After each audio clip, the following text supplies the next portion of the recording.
Assalamualaikum warahmatullahi wabarakatuh. Perkenalkan dengan saya Tri Oktaria Afrianda dengan NPM 210826021. Di sini saya akan mempresentasikan dari tugas mind map saya pada blok BSO2 yaitu dengan judul tahapan menopause. Nah, yaitu yang pertama, menopause terdiri dari beberapa tahapan yang menunjukkan perubahan fisiologis dan hormonal pada wanita menjelang dan setelah berhentinya menstruasi. Nah, adapun beberapa tahapannya yaitu yang pertama yaitu dia ada premenopause, yaitu masa sebelum gejala menopause mulai muncul.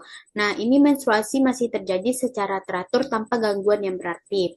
Lalu selanjutnya itu fase perimenopause. Nah, perimenopause ini dimulai dari 4 hingga 10 tahun sebelum menopause. Nah, itu menstruasinya ini mulai tidak teratur sebagai tanda awal perubahan hormonal. Nah, lalu dia juga akan muncul gejala vasomotor seperti hot flash atau rasa panas mendadak dan keringat pada malam hari. Nah, selanjutnya itu ada fase menopause. Nah, ini ditandai dengan tidak terjadinya menstruasi selama 12 bulan berturut-turut. Nah, ini menandai akhirnya dari masa reproduktif wanita secara biologis. Selanjutnya itu ada postmenopause, yaitu periode setelah 12 bulan tanpa menstruasi. Nah, risiko penyakit seperti osteoporosis dan penyakit kardiovaskular akan meningkat secara signifikan.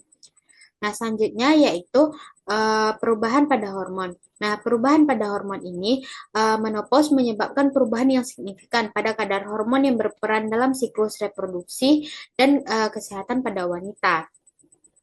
Nah, ini mengakibatkan akan terjadinya penurunan estrogen dan progesteron. Nah, kadar estrogen akan mengalami penurunan yang drastis selama menopause. Nah, progesteron juga akan menurun sehingga mempengaruhi siklus menstruasi dan fungsi reproduksi pada wanita. Nah, selanjutnya itu akan terjadinya peningkatan FSH dan LH, yang mana karena umpan balik negatif hormon estrogen yang menurun, kadar hormon perangsang folikel yaitu FSH dan luteinizing hormon atau LH akan meningkat. Nah, ini menandai keadanya kegagalan pada ovarium yang memproduksi hormon dari reproduksi.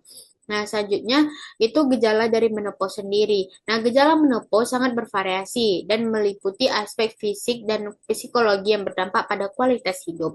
Nah, adapun dari gejala fisik yaitu akan adanya gejala hot flash yang tiba-tiba dan intens, keringat malam yang mengganggu tidur, gangguan tidur yang menyebabkan kelelahan, nyeri sendi dan kaku otot, serta kering pada vagina yang menyebabkan ketidaknyamanan pada saat berhubungan seksual.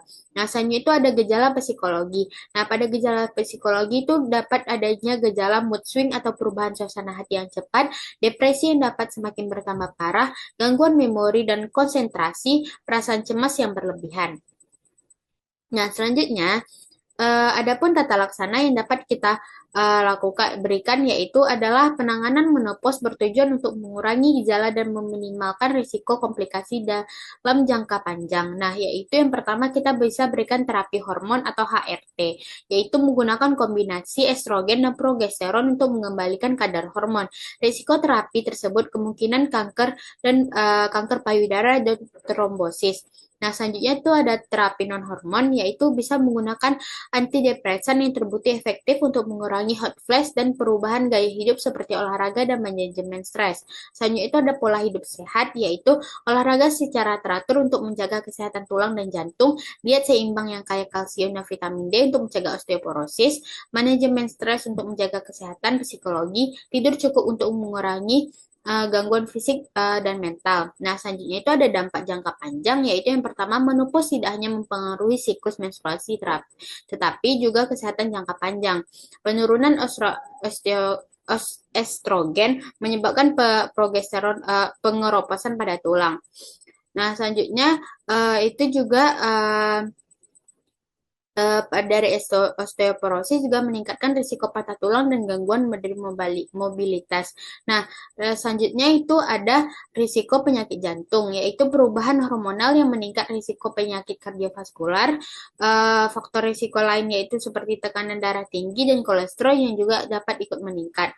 Nah, ada juga selanjutnya itu dampaknya itu penurunan fungsi kognitif, seperti pada beberapa wanita mengalami penurunan kemampuan kognitif, termasuk gangguan daya ingat menit dan konsentrasi. Nah, selanjutnya adapun referensi yang saya gunakan yaitu seperti yang saya cantumkan di bawah, yaitu sebagai berikut. Selanjutnya, mohon maaf, sekian dari presentasi saya. Di sini saya juga melampirkan contoh gambar dari osteoporosis dari menopause sendiri, dan juga pada siklus dari hormon, yaitu sekian yang dapat saya sampaikan, kurang dan lebih saya mohon maaf.